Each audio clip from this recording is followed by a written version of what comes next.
status quo reigned, but did Dashka really like it? Pau came up with a big win when it absolutely mattered against Real Madrid, and it's a double round of action ahead in EuroLeague. It's all ahead of us in Sweet 16. Tune in. Hello and welcome to the 17th episode of Sweet 16, an open look on EuroLeague basketball. As always, with me, my great friends and co-hosts, both Emmett from Ball in Europe, Aris from EuroHoops. Hi guys, how you doing? Good evening, afternoon, morning, whenever you're watching or listening to this from Dublin, Ireland, where Ball in Europe Tower's looking a bit cleaner than usual, I think, if you're watching the video. And hello from Athens, as we are trying to predict the future here and think about what will happen in the playoffs. We're already in April, at least in our mind. So Emmett, as you suggested, in the intro part, you said that the status quo continues, but it wasn't just the status quo of the, the bottom part of the standings, regarding to the top 8, as also to the, first 3 ranked teams, with Olympiacos losing, as well as Madrid and CSKA the same weekend. What are the odds? If you'd asked me at the start of the season, I'd have said wild and crazy, but given the way we've seen upsets go so far, Moshe, it's almost not surprising that all 3 lost in the same round at this stage. In terms of what the impact was, of course, it does mean no one in the top 3 changed their positions, and Fener gained ground despite their injury worries increasing. We're going to talk a bit about that as we move on.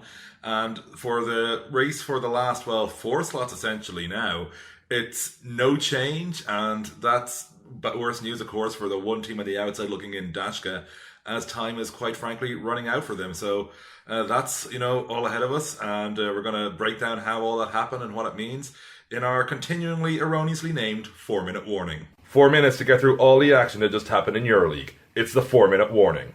And as ever, the 4-minute warning isn't quite 4 minutes, but, it's that time of season where there's too much to talk about, folks. So maybe let's call it the 4x4 minute warning in this case. This week on the 4-minute warning, last week we were kind of moving between times and episodes, especially because both Emmett and Ari said that getting a best of 5 playoff series between Madrid and Panathinaikos would probably be a good idea. It'll be something that we could all benefit from. We're going to get at least 3 different games that are going to simply deliver a high-intensity basketball with a lot of adjustments, a lot of strategies and adjustments. Pretty much, I like to say adjustments when it comes down, especially to a best of 5 series. But this game was very special. To begin with, Real Madrid's backcourt, I can say that in terms of delivering, scoring-wise, they could have done better. But from the tip-off, something was off. Madrid could not find the rhythm. Even though they had a few scoring runs, it was just not their night.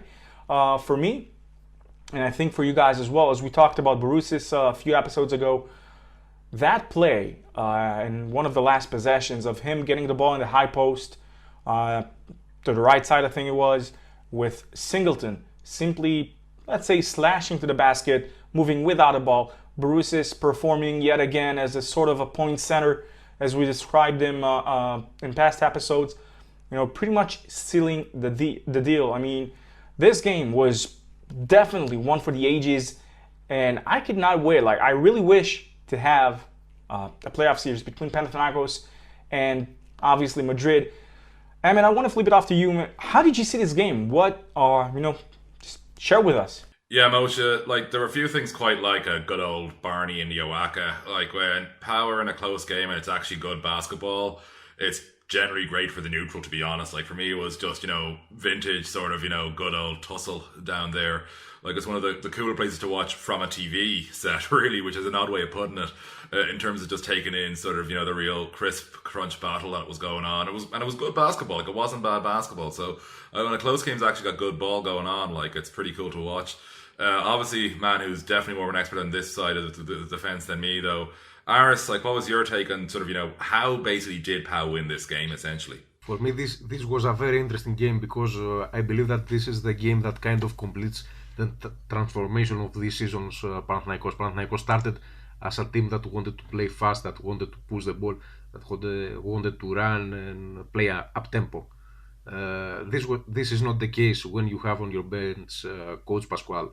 Coach Pascual wants to control the tempo, wants to play set basketball, and against Real Madrid, against Coach Lasso, against an opponent that he knows pretty well, his team achieved what very few believe, that he can achieve in such a short time. This was a signature game for Pascual and Panathinaikos because they really controlled the tempo. They pushed on defense, the backcourt of Real Madrid. They really pressured the ball, and in the offensive end, it was also a matter of the individual talent of Panathinaikos player. Of course, this doesn't mean that Pascual, who has a number of set plays, and many believe that he has the most set plays than any other coach of EuroLeague in his playbook, doesn't want his team to produce as a unit.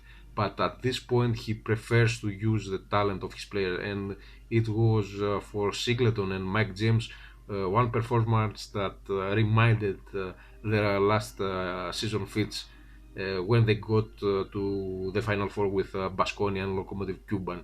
So yes, Panathinaikos probably will not have the home court advantage in the playoffs, but they might be the harder opponent for any team with advantage. And of course, another team that's looking to be a hard opponent in the playoffs is Baskonia. And we saw with that dramatic win over Sheshka that the almost truism now about Baskonia, that they are basically a very different outfit when Toko Shengelia is healthy, came through yet again. Like, crucial win over Sheshka, dramatic late finish. But like, you look at the stats for Toko, like finishing with a 24 PIR. And like, when he's there, it's not just what he's doing in his individual game, it's what he's doing to make everything else work. That's sort of like, he's the crucial part of the jigsaw, even when he's not the guy. Moshe, I suppose, like, you know, Baskonia with Toko, it's a bit of a different story, isn't it? It sure looks like it. But besides that, you know, I think that basically, you know, Baskonia just needed the win more than Ceska, to be honest. It was much more important for them, for their playoff fight, because a loss in that specific game, and, you know, everyone starts talking again, you know, maybe Baskonia are not as good. It gave them a bit of serenity, but not long-term serenity, obviously, because they're going to have to step up and bring their A game, you know, through what's left of this season, if they want to make it to the Final Four, back-to-back years. Ceska, when you look at the game, you see that Milos arrived, which is good news for them. Kyle Hines had more than a solid game, which is also good. You know, the loss for Ceska, since that both Madrid and Olympiacos lost, didn't mean much for them. You know, they're going to find their rhythm again. And, you know, they are looking, I think, more and more towards the playoff, with obviously, you know, they are pretty much set their eyes and their sights on the first, you know, on the first place of the standings. And they're going to have a good chance, I think, after this last double week of games, as we're talking, is going to end. Aris, how did you see those games? I mean, specifically Ceska coming to the Fernando Buesa Arena, but still not managing, you know, not quite succeeding to impose their will at the end of 40 minutes of great basketball. You know, that's half part of the story. I want to give credit to Baskonia, and as you say, with Sengila having an almost perfect game, this is a demonstration of how this team works as a unit and has found the solutions without one of the main offensive weapons of the team, Andrea Bargnani, who is so far more absent than present in every team's game. You have Chase Battinger, who made an amazing dunk and also was there when the team needed him, and you have one of the unsung heroes of EuroLeague who is having a great season. Adam Hanga is the heart and soul of this Baskonia team, and when Hanga is performing well, everything is clicking for the rest of the team. And of course you have Shane Larkin, who stole the ball in the end, and he's the guy who can give the extra push that is needed in order to make upsets like this happen. On the other hand, I believe that CSKA Moscow is kind of out of sync for some weeks now, but this is only natural. This is a team playing phenomenal basketball for almost 2 seasons, and they might have the luxury to relax a little bit, because getting into the final stage of the season and making their final push. Nando De Colo is having once more an amazing season. He's by far since 2016 the best French player in the world, and that means a lot when you have French national team teammates who are competing in the highest level of the NBA. And Milos Teodosic, after his latest injuries, he's just getting back into his real shape and to his natural self. I believe that it's only a matter of time before we see CSKA Moscow clicking again and finishing the things off like they should. I'm not saying that they are unbeatable. I don't say that this win might not cost them, because at this point nobody knows how the top seeds will end up with 4 games left. But I believe that that night and that game belonged first and most of all to Baskonia. You know, you've mentioned Milos, and I totally agree. And I think it's Milos's birthday, by the way. So we're going to say just happy birthday to Milos. Shout out from Tel Aviv, obviously from Dublin and Athens as well. Obviously, CSKA are, they're going to need some time to get back together. But we've had some other great games. And Aris, I want to go back to you with asking, after the game of Olympiacos hosting Galatasaray, you posted on Facebook saying that Galatasaray this year beating Olympiacos 2 times, this is something that is probably, that could have been an episode on the X-Files. I couldn't agree more. I was surprised, to be honest. Olympiacos opened the game great. But what happened, in your opinion, in the second half that brought Olympiacos to be simply manhandled by Galatasaray, who I think won the second half by almost 20 points, if not more? Yeah, something like that. What happened was that Olympiacos just stopped playing. They believed that after one half they had the game in the bag and they needed no more effort, or at least no effort at the highest level. And add to that the fact that Spanoulis played after being under the flu and having high fever, and the amazing game of Mitsov. And you see what happened. The fact is that Olympiacos so far, despite being in the top 3 and already qualified to the playoffs, have lost more games than any other top team to the teams that have already disqualified from the playoffs. So it's a little bit strange, and I don't say that it's a lapse on the team's mentality, but it's something that Olympiacos should be more concentrated from now on. The good news from Olympiacos is that from now on they have to face only good teams, so they should be concentrated. Yeah, like right now, Gala seem like the party spoiler ready-made for the last 4 rounds of the season. Like, doing the double over Olympiacos obviously is like, a great result for them considering the way their season's gone. And they seem very up for these final 4 rounds, like despite having to, they're being pretty workmanlike in the BSL, but, they're obviously looking at EuroLeague as, they're only 1 win away now, I think, from double digits. So if they get that 10th win, they'll obviously be happy. And that could come against Darussafaka, which would obviously be very interesting. And they've got a couple other games coming up now where, like, they're not going to the playoffs, but they could influence the final standings. And I think it's a little bit of let's see what we can do here. Let's see if we can, just be a little bit of a source of chaos.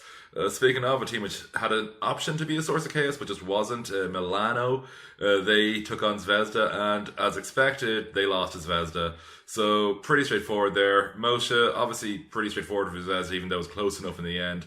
FS, workmanlike against Maccabi, I think it's fair to say. Oh, without a doubt, but I do think that, FS came to this game in a way kind of panicking after their loss, as they were exposed versus Bamberg.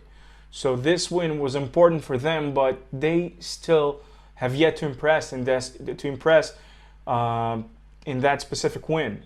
Coming to this very, very critical week, we will need to follow them, as obviously I don't think that the ability that they've shown and the consistency that they've shown in their last 2 games would be sufficient, and this one could be dangerous. Absolutely, and the other team, of course, who is hoping, hanging on by a thread, we haven't even mentioned as a playoff contender, but did get a win because they are still theoretically one. Zalgiris got it. They just about got over the line against Kazan, so they're still alive. Huge week coming up for them as well, I think. Exactly like that. And you know, it was a very, the way that the game ended was very interesting. Keith Langford again with him, you know, they were very close to Žalgiris, but Leo Wasserman saying that amazing 3-point from way deep. We got things covered, and as he got things covered and done, we can say that the 4-minute warning is done for this week, or at least for this episode. Moving on to the next. The Coach's Playbook, where we look at the strategies that worked and that need to work in the coming weeks in EuroLeague. So this week in the Coach's Playbook, we're looking at an unusual situation. It's one that's come up quite a lot this year, and that is Fenerbahce's repeated injury woes. In spite of that, they're still at 17-9. They're better than evens by quite a broad margin to still make it as a top 4 team, get home court advantage. Right now, a 2-2 split in their final games. There's no way they don't get home court, plausibly speaking. I think there are mathematical possibilities there. A 1-3 split, they probably still get it. And a 3-1 split is entirely plausible given their run-in.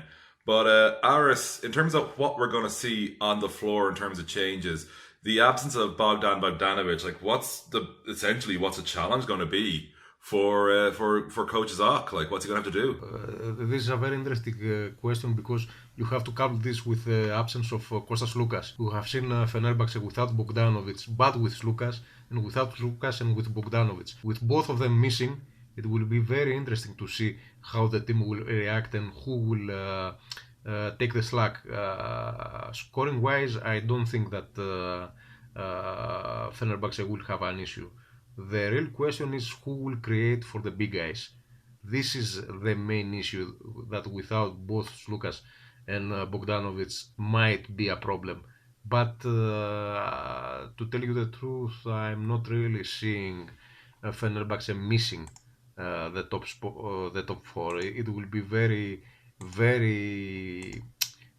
uncharacteristic of a team that's coached by Zeljko Obradovic to miss all the important games that they have left. And we have to say also that they are having to play at home against Barcelona and against Maccabi Tel Aviv. In both cases, Fenerbahce is hands down the big favorite to get the win. And on the other hand, they have a very crucial game on the road, which is more crucial, I believe, for Anadolu Efes than for them. So Fenerbahce is in a pretty good position right now. The team that may slip and miss the top 4 may be, even if this sounds a little bit strange, Olympiacos. For Olympiacos, suddenly the game on the road against Crvena Zvezda is more than important, because if they get this game, then things are back on track again. If they do lose this game, then they have to host Real Madrid, and this is their last home game, and then they have to play against Anadolu Efes in Istanbul and finish the season on the road against CSKA in Moscow. So Olympiacos probably will not be left out from the top 4, because even if they lose all 4 games, a team, either Baskonia, Panathinaikos or Crvena Zvezda, have to win all their 4 remaining games in order to get over Olympiacos. So the Reds are in a very awkward position at this point, and because they have lost the game against Galatasaray. And that makes the contest against Crvena Zvezda very interesting for them, because Crvena Zvezda is one of the teams that are currently at 15-11. It is one of the teams that can still dream of making the top 4. So this is a big win coming, no matter how you see it, and it gets bigger, even bigger for Anadolu Efes and Darussafakatoglu. In both of those cases, there is no room for error for either team. They will be playing and also watching what the other opponent does. Žalgiris, as you said, is near the line, but I don't see them making the cut ultimately. Even though they have they have every reason to be happy with themselves because of what they have done so far. In theory, also Barcelona has some chances, but they are only mathematical. I don't see them making a miracle finish in the season and making it to the playoffs. So what we know for sure, and we will not probably know what will happen until the last game of the regular season, is how the playoffs will end up, who will face who. We have a pretty good idea about which teams will probably have the home court advantage, but we don't know yet, and we will probably not know until the last game is playing, because the last game is CSKA Moscow against Olympiacos, who is going to be facing who in the postseason, and this makes things really interesting for this EuroLeague and this new format. With 4 games left, this is the first time that we have 6 teams which are mathematically out of the playoffs. It's a pretty good run for a new format which is being tested, and many believe that even at half season there was a big chance that some teams will be indifferent. This is not the case. Well, I do think that, going back to the Bogdanovic issue, it is substantial because last time he was absent due to injury, we waited and we asked ourselves how big of a performance does James Nunnally have to give in order to make up for Bogdanovic not being able to play. And in some games, he delivered, in some not as much, in others not as much. And I do think that this is a big question, because that's true that they are favorites versus Maccabi, but they did show some vulnerability versus Maccabi's athletic lineups, which are kind of lacking right now, to be honest. I would expect Fener to win, but they could get in trouble when they are facing Anadolu. And if obviously it's a big if, but should they lose a couple of games, then now we're talking on a complete different situation. They can end up losing their home court advantage. Highly unlikely, but still it is possible. It is possible. I don't know, how big of a chance it has, but it's like Ari said, they are missing both Slukas and Bogdanovic.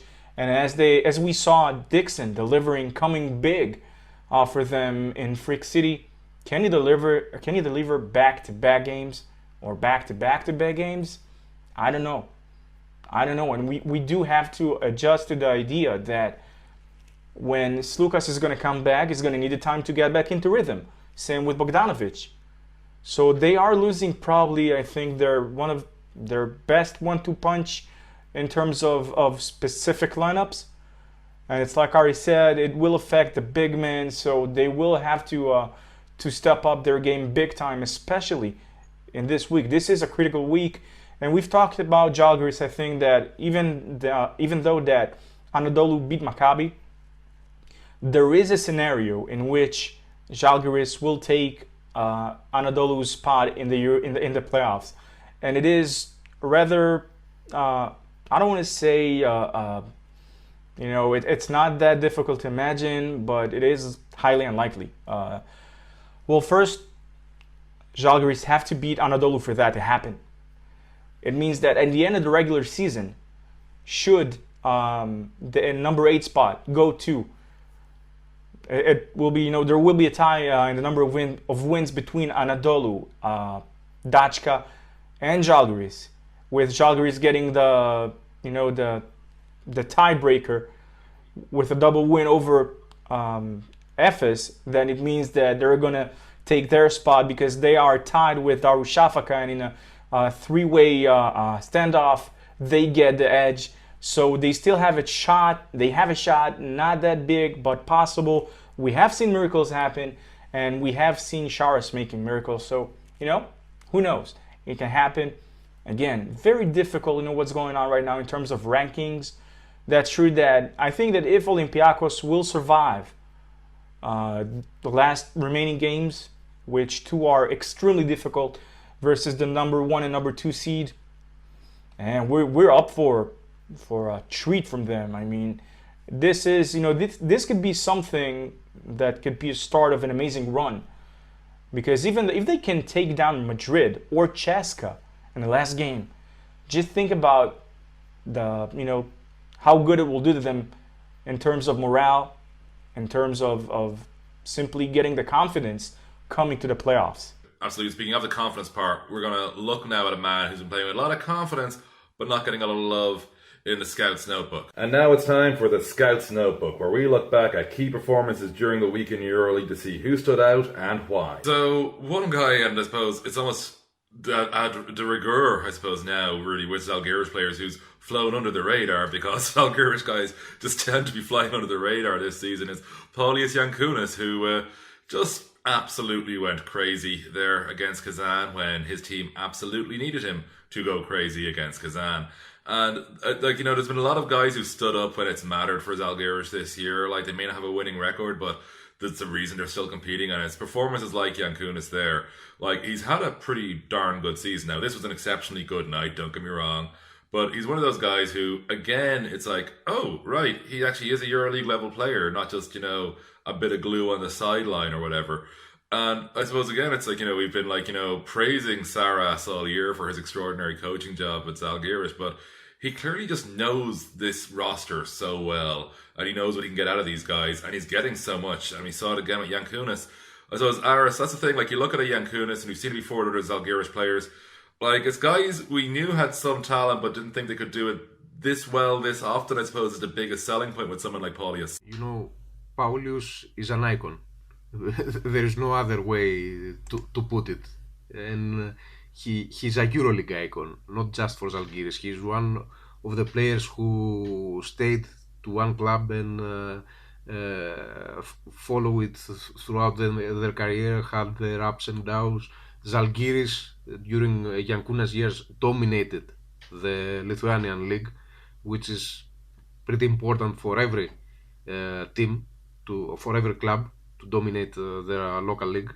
And they did make a splash in the EuroLeague. They are considered one of the EuroLeague fixtures no matter what, and that's why they are awarded an A license. You can say that Zalgiris couldn't repeat the miracle of '99 winning the title, but maybe this is too much to ask in the modern era of EuroLeague, where you have all those rich, let's face it, teams picking talent from the NBA and having the luxury to select among players who are either NBA bound or marginal NBA players, and having to compete with them based mainly on local talent. Having said that, Zalgiris on 99 had Anthony Boui and Tyus Edney, who are more than respected and NBA level talents. So the times are changing, and Jankūnas is one of those guys that stand the change of time and led Zalgiris to the highest possible point. I believe that if he decides that this may be his last season, and I don't think that he should decide that, but because nobody can beat time, if he thinks that this season might be his last, it will be a great farewell, because even though Zalgiris has some great young talent, local, and also players like Leo Westerman or Kevin Pangos who are making things happen, Jankūnas is always the focal point of Zalgiris, both on and off the court. It's just amazing. Absolutely, and I suppose playing for the second most Irish team in EuroLeague, it's great to see Paulius still doing it at this age. And on that note, hopefully some of you got that on Twitter last week, we're going to move on to the games of the week, which obviously Zalgiris will be hoping for yet another big game from Paulius and a few other guys. So let's get to them. It's the games of the week. Well, it's sort of 2 games in a week. It's double round week, so games of the week time. The past is in the past. What's done is done. It's time to look forward. Here's our games of the week. Well, this week on the games of the week, and yes, we are saying games of the week because this is the last double games week we're going to have in the EuroLeague for the 2016-2017 season. And I want to start off with Cheska Darushavka, a great game in the making. First round, Darussafaka managed to beat CSKA, and then Dekolo got hurt, got sidelined for over a month. This time I think it's going to be different because for CSKA it's pride. From what I remember, they do not like to lose twice to the same team in one season. Especially, they do not want to let Darussafaka get any funky ideas in their minds, on one hand. Also, besides that, Darussafaka will come to fight for their lives, and as Ari said, week in, week out, and I totally agree, every week for Darussafaka is do or die. Now, they cannot lose this game at all. So they will have to find, the strengths within themselves, whether it's mentally or physically. If it was Wanamaker who played with a sprained ankle this week, allowing them get the win, which was obtained kind of in a hard way, even though they got the job done eventually. It's we gotta admit, they're gonna try and use their one-on-one advantages. We're gonna see obviously a healthier CSKA with Milos in a better form as time passes by. But Aris, I would love to hear what's your thoughts on this game, because, well, for me it's kind of a deja vu, I gotta admit, because last time these two teams met, I know, but I'm talking last season, CSKA crushed them. So in Russia versus Dachka, take it from here. I totally agree with you on the fact that this is going to be a great duel, but I really don't believe that CSKA is going to drop another game after losing to Baskonia, especially at home. And you have also to take into account the fact that after the game against Baskonia, CSKA Moscow is preparing for the game against Darussafaka. They don't have anything else to do. They don't have a VTB League game, so they will be more than concentrated. The key game for this week is Zalgiris hosting, for the first part of this week, is Zalgiris hosting Anadolu Efes. And I believe that this is going to be probably the most interesting game. And it's funny because it's almost the first game played on Tuesday. Zalgiris needs this game to stay alive. And if they get it, that means that Anadolu Efes is losing and that Darussafaka is getting closer to the playoffs. But they have to beat CSKA in Moscow, something that I really don't see how it may happen. You never say never, but this will be more than hard to do. And then you have Darussafaka hosting Galatasaray and Anadolu Efes hosting Olympiacos. So because those games are really back-to-back games with the teams not having time to really recover but taking things as they are, the test for both playoffs contenders will be more than interesting. In theory, Anadolu Efes has a better chance. The fact that Darussafaka is facing Galatasaray and this is an opponent that those two opponents know each other pretty well because of their connection in the Turkish BCL, makes things even more trickier than they really are.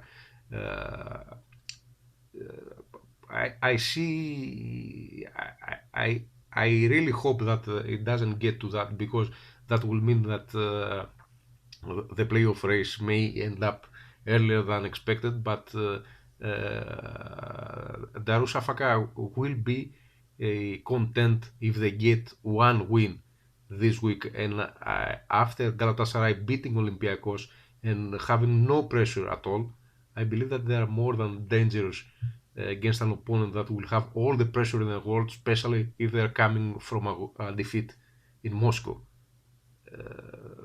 And I don't think that this really matters for the players, but have also in the back of your mind that Darussafaka and Galatasaray will probably not be part of the EuroLeague next season. And there is a really big talk in Turkey that Dogus will not be the future sponsor of Darussafaka. They will probably have a deal with Fenerbahce. So there is a lot of sad plots and many things piling up for Fenerbahce, for Darussafaka. and I believe that this is the week that the team should respond to the pressure. And I'm not sure that being a realist like Coach Blatt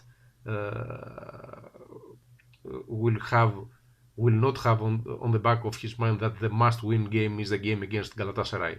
So maybe we will see Darusafaka trying to play as good as they can against CSKA Moscow, but if the game goes wrong, then they will probably try to focus directly into the next game, because the next game against Galatasaray will be for sure a do or die game. Absolutely. Like, a win in Moscow for Dashka would be huge, but a win against Galatasaray is absolutely fundamental. But of course, the other pairing in this sort of three-way dance we've got going on is Zalgiris and Efes, which are playing, as Aris was saying, they're in one of the first two games of the week. And like, if Zalgiris win this, and that's a seriously plausible, scenario based on what we've seen the last two rounds of action, then they're only, then they're a lot closer than they were. They're only like a game behind Efes. And like, you look at the second round of games this week, Dashka get Gala. Okay, you favour Dashka, but it's not a sure thing because there are no sure things in EuroLeague. Efes get Fener. You probably favour Efes because of the scenario, but at the same time, don't assume Efes win. And Zalgiris travel to Maccabi, which again, nothing's guaranteed, but that's about as winnable a road game as they could hope for in a double round week. And suddenly Zalgiris could actually be very much alive if the breaks go their way on the first 2 days of action. So, like, it's going to be a fascinating week because we're either going to see Zalgiris completely gone, Efes in a superior position, and Dashka possibly not moving, or we'll just see everybody go 1-1 and we'll be back where we started with next week's episode. Although actually 1-1 splits would probably be the end of it for Zalgiris as well. So yeah, fascinating week ahead with all those games around that end of the table. Moshe, like, you're looking at those three teams and what else is going on this week. Like, what are you seeing happening? I want to quote Mitsov, if possible.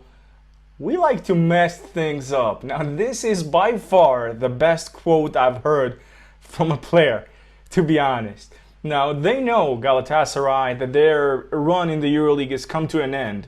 And in a way, a tragic end, for that matter.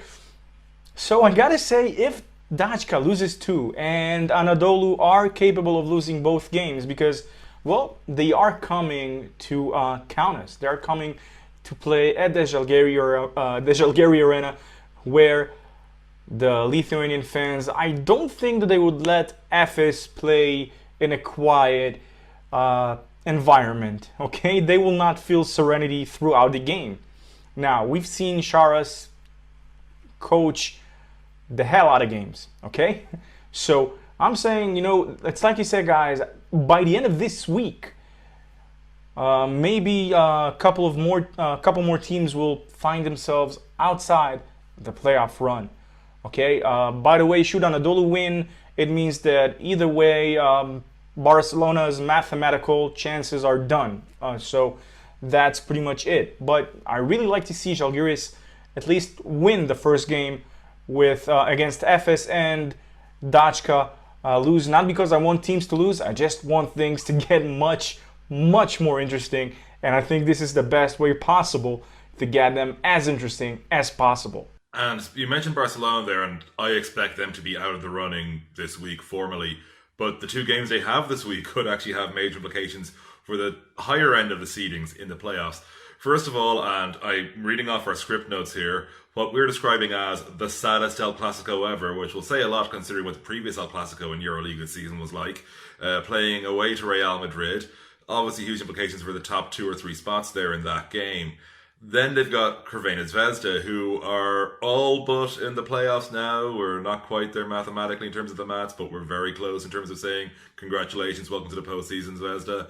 And again, that's Zvezda going to Barca, and you're kind of going, win for Zvezda there. And if, what I was describing earlier in the show with the Olympiacos situation, could make things interesting for that top 4. So yeah, like, that's actually, I suppose, because I know we're jumping all over games here, and I'm going to push it back to Aris. One of the things, and you've been hitting on it in multiple episodes, it's been kind of reassuring to see how many games matter this late in the year. Because with this kind of format, there was a real danger of this not happened. And if somebody at the start of the season will tell me that Zalgiris will be with 4 weeks left in the playoffs race, I wouldn't believe it. That's pretty much it for this week on the show. We've got a pretty packed one, obviously, because it's a packed schedule. So, well, first off, from Dublin, from Ball in Europe, it's farewell from me. As always, you can find me ballineurope.com, facebook.com/ballineurope, and BIE_basketball on Twitter. And Aris, where can we all find you? Until next week and the next Sweet 16 podcast, you can bear with me on the internet through EuroHoops and also through the social media as Barkas on Twitter and Aris Andreas Barkas on Facebook. Well, you can find me, as always, hiding or just simply watching the Israeli League games, whether it's in Tel Aviv or in any other gym, to be honest, because I will practically leave basketball. You know, I live within this sport. But besides that, I do believe that every day is a EuroLeague day, and that you can find me on the social media platforms and Twitter with @MosesB1 and I Am Team Scout, on Facebook at I Am Team Scout, and you can find us all on EuroHoops TV channel on YouTube, as we will upload this show, as always, to YouTube and, you know, SoundCloud and iTunes. But till next time. Sweet 16. An open look on EuroLeague basketball. covering 16 EuroLeague teams. Gonna be sweet. Sweet 16.